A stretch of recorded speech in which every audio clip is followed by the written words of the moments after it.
एक व्यक्ति थे बड़ा कंजूस, मक्खी चूस कहा जाए। बच्चा लोग सरस्वती पूजा करते थे, जाते थे उसके यहाँ चंदा मांगने के लिए, कहते कल आना। आ जाते थे, कहा कितना खर्चा है बताओ, कहा इतना खर्चा, देखो चंदा करो, जो खटेगा मैं दूंगा। तो विश्वास हो जाता था सेठ जी है देंगे, लेकिन जब भी जाए दे नहीं और घटे नहीं। आज तक जो इस धर्म का काम हुआ है घटा है, बढ़ ही जाता था। तो लड़का सब सोचा ये देते ही नहीं, तो इसका नाम रख दो दानचंद्र। क्या नाम रख दिया? तब तो देगा, दानचंद्र रख दिया, लेकिन देता कुछ नहीं है। तो दानचंद्र के नाम से प्रसिद्ध हो गए पूरे गांव में, दानचंद्र दानचंद्र, एकदम पूरा हवा लगा। एक दिन उनकी पत्नी कहती है आप कोई धर्म कर्म नहीं करते, पुण्य कर्म नहीं करते हैं, कम से कम कोई पुण्य कर्म तो कर लीजिए। का पुण्य कर्म तो करेंगे, लेकिन जिसमें खर्चा नहीं वो कर्म करेंगे। का कौन सा, किसमें खर्चा नहीं है? कहा चले जाइए आप गंगा स्नान करने के लिए, उसमें तो खर्च नहीं। का खर्च कैसे नहीं है? सवारी से जाऊंगा तो खर्च होगा कि नहीं होगा? क्या सवारी जाने की क्या जरूरत है, पैदल पैदल जाइए, कोई खर्च नहीं होगा। और पैदल पैदल जाएंगे तो तीर्थ का फल मिलेगा। संत दरस को चालिए तज माया अभिमान, और जो जो पग धरती धरे तो जग कोटि समान। तीर्थ का एक फल, संत मिले फल चार, और सदगुरु मिले अनंत फल, कहे कबीर विचार। तो तीर्थ में पैदल पैदल जाएंगे तो पुण्य होगा ना? हाँ बिल्कुल बात सही है। तो पैदल पैदल चले 15-20 किलोमीटर घर से दूरी, गंगा नदी गए। वहां पर तो देखे पंडा, समझ गए, यहां भी देख रहे संकल्प करा रहे हैं, संकल्प के बाद दान दक्षिणा दे रहे हैं। का ना ये सब पंडा ने सब गुंडा है, सब लेकर के अपना पेट भर रहा है, यहाँ भी लेना देना है। तो एक पंडा आ गए, उनसे बायोडाटा पूछे, कहा तो हमारे जजमान है। कहा के जजमान, कब के जजमान है बताइए? कहा आपके पुरखे जजमान है। कहा भागो यहाँ से। अब पंडा को फटकार के भगा दिए। तब एक आदमी पूछते हैं कि बताइए और कोई घाट है? कहा एक घाट है। कहा? वहां देखिए दूर में कोई नहीं है, वहां आराम से स्नान करेंगे, जाइए।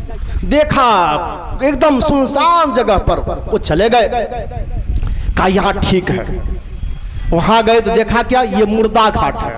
मुर्दा घाट पर कौन आते हैं? जब यहाँ गांव घर में स्थान को खाली करेंगे तब वहां भरेंगे, तभी ना जाएंगे। तो वहां गए, कपड़ा खोल करके जैसे गए गंगा नदी में स्नान करने के लिए, तो भगवान के मन में कौतूहल आ गया, इसको छकाना चाहिए। जैसे डुबकी लगाए, भगवान भी क्या किए, पंडा के रूप में प्रकट हो गए। और जैसे डुबकी लगाए कहते जजमान जी की जय हो, जजमान की जय हो, जजमान जी की जय हो। ऊपर आए तो देखते हैं, आप कौन है?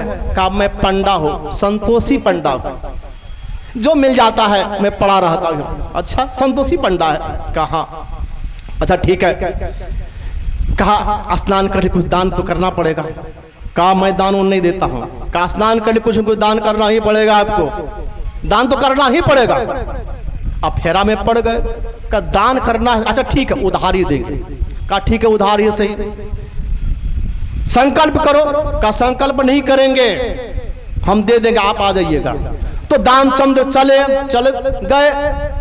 अब पंडा क्या किए, धीरे धीरे पीछे पीछे वो भी पहुंच गए। ये थके मारे 15-20 किलोमीटर गए थे, खाट पर पड़े हुए थे। गेट पर जाकर जजमान जी की जय हो। उनकी पत्नी बाहर आई, देखते पंडा को। पत्नी कहती है जा करके पंडा आए हैं। पंडा आए हैं? कहा किस लिए?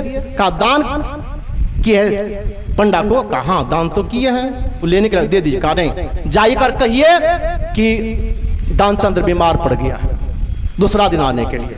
गए कहने के लिए, तो पंडा कहते हैं मेरा जजमान बीमार पड़ गया है, तो ऐसे बीमारी अवस्था में कैसे छोड़कर जाऊं? एक काम करो देवी, यही मेरे लिए सारी व्यवस्था कर दो खाने पीने की।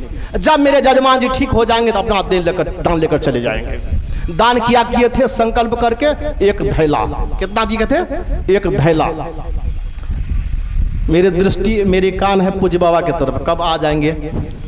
बोलिए प्रेम से श्री सदगुरु महाराज की जय। इसलिए मैं संक्षेप में ले रहा हूं। तो एक धैला दान किए थे, तो जाकर कहते हैं उनकी पत्नी कि वो जाने के तैयार नहीं, वो कहते ये व्यवस्था कर दो। अब ये सोचने लगे कि जितना दान नहीं कि उसे ज्यादा खा लेगा यहाँ पर, इसलिए जाकर कह दो कि दानचंद्र मर गया। उनकी पत्नी कहती आप जिंदा है, मैं कैसे को आप मर गए, जिंदा में विधवा बनाना चाहते आप? अरे जाओ ना, मैं श्वास को रोक लेता हूँ, मरने का ढोंग करता हूँ, वो चला जाएगा। अब उनकी पत्नी गई, मुंह बनाकर बोलती है कि अभी अभी आपका संवाद पहुंचाते, तब तक भी हमारे पति देव दानचंद्र मर गए। कहा मर गए? कहाँ मर गए? कहा देवी एक बात बताओ, अब हमारे जजमान जब मर ही गए, जब तक उनका दाह संस्कार नहीं हो जाता तो कैसे जाऊं? दाह संस्कार होने कर देते हैं, उसके बाद मैं जाऊंगा, और तुम्हारे यहाँ तो कोई है नहीं, इसलिए मैं ही सबको खबर कर देता हूँ। उनकी पत्नी खबर करने की जरूरत नहीं है। कहा नहीं मैं खबर कर देता हूँ। भगवान ही तो थे, सबके घर में जाकर प्रकट हो गए और कहते हैं दानचंद्र मर गए, दानचंद्र मर गए, दानचंद्र मर गए। पूरे गांव के लोग आ गए। ये इतना सखर सांस को रोके पड़ा हुआ है। सब लोग आए, देखते वास्तविक मरा पड़ा है। सब कोई तैयारी करने लगे, अर्थी बनाए, कफन लाए, रामनवमी चादर लाए, अर्थी पर सुला दिए, कफन ओढ़ा करके बांध दिए और रामनवमी चादर ओढ़ा दिए। इट्टा से बस नहीं हो रहे। उनकी पत्नी बैठकर रो रही है। सब लोग जब दानचंद्र को उठाकर ले जाना चाहते हैं तो उनकी पत्नी कहते नहीं मरे हैं, ये जिंदा है, नहीं मरे हैं। तो सब लोग कहने लगे अरे जिसको जाने वाला था वो तो चला गया, तुम्हारा मुंह बोल रहा है ना, पति के प्रति प्रेम था इसीलिए कह रहे नहीं मरे। कहा नहीं नहीं बात ये नहीं मरे। कौन सुने उनकी बात? सब कोई उठा कर ले गए शमशान घाट, चिता बनाए, चिता बना करके उस पर सुला दिए, ऊपर से सब लकड़ी लाद दिए। इधर भगवान सोचते हैं पंडा के रूप में ऐसा व्यक्ति जीवन में कभी नहीं देखा, ये मर जाएगा लेकिन दान नहीं देगा। सबों से कहते हैं कि देखिए मेरे जजमान थे, अंतिम समय में इसके कान में एक मंत्र में बताऊंगा ताकि इसका कल्याण हो जाए। अब गए दानचंद्र के कान में कहते हैं भगवान आया हूं वैकुंठ से, तुम हित नाता जोड़, मांग ले हूं वरदान कछु। पंडा कह रहे हैं कि देखो मैं भगवान हूं, मैं वैकुंठ से आया हूं, मैं ही तुमसे नाता जोड़ा हूं, तुम ही को जो मांगना हमसे मांग लो, मैं ही तुमसे नाता जोड़, मांगो जो मांगना मैं तुमको देने के लिए आया। दानचंद्र मन ही मन सोचते हैं अब तो मरना है ही, अंत समय भगवान आए हैं दर्शन देने के लिए तो दर्शन कर लेता हूं। जैसे दानचंद्र ने आंख को खोला देखा वही पंडा, जैसे देखा वही पंडा तो फिर आंख बंद कर लिया। और जैसे आंख बंद किया तो भगवान फिर कहने लगे आया हूं वैकुंठ से, तुम हित नाता जोड़, मांग ले हो वरदान कछु। तो उधर से दानचंद्र कहते हैं अच्छा ठीक है वैकुंठ से आए कोई बात नहीं है, वरदान मांगने कहते हम मांगते हैं। बाबू क्या वरदान मांगते हो? कहते धैला देहू छोड़। मैंने जो एक धैला दान किया, एक पैसा वो छोड़ करके चले जाइए, यही वरदान हमको दीजिए। अब आप ही बताइए ऐसे जो मक्खी चूस व्यक्ति होंगे वो भगवान के दरबार में जा सकते हैं? भगवान आ गए कहने के मैं भगवान हूं, उसको भी नहीं पहचान पाए। पहचान पाए? नहीं पहचान पाए। तो धन के प्रति जिनकी इतनी आसक्ति है क्या वो कभी भी भगवान का भजन करेंगे? आप देखिए आपके पास एक पैसा है एक दुख, और जिसके पास 100 पैसा है तो 100 दुख, 100 रुपया है तो 100 दुख, 1000 रुपया तो 1000 दुख, लाख है तो लाख दुख, करोड़ है तो करोड़ दुख, है ना।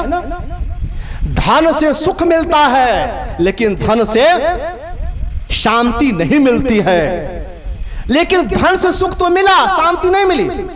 धनहीन कहे धनवान सुखी, धनवान कहे सुख राजा को भारी, राजा कहे चक्रवर्ती सुखी, चक्रवर्ती कहे सुख इंद्र को भारी, इंद्र कहे चतुरानन सुखी, चतुरानन कहे सुख विष्णु को भारी, तुलसीदास विचारी कहे हरि भक्ति बिना सब जीव दुखारी।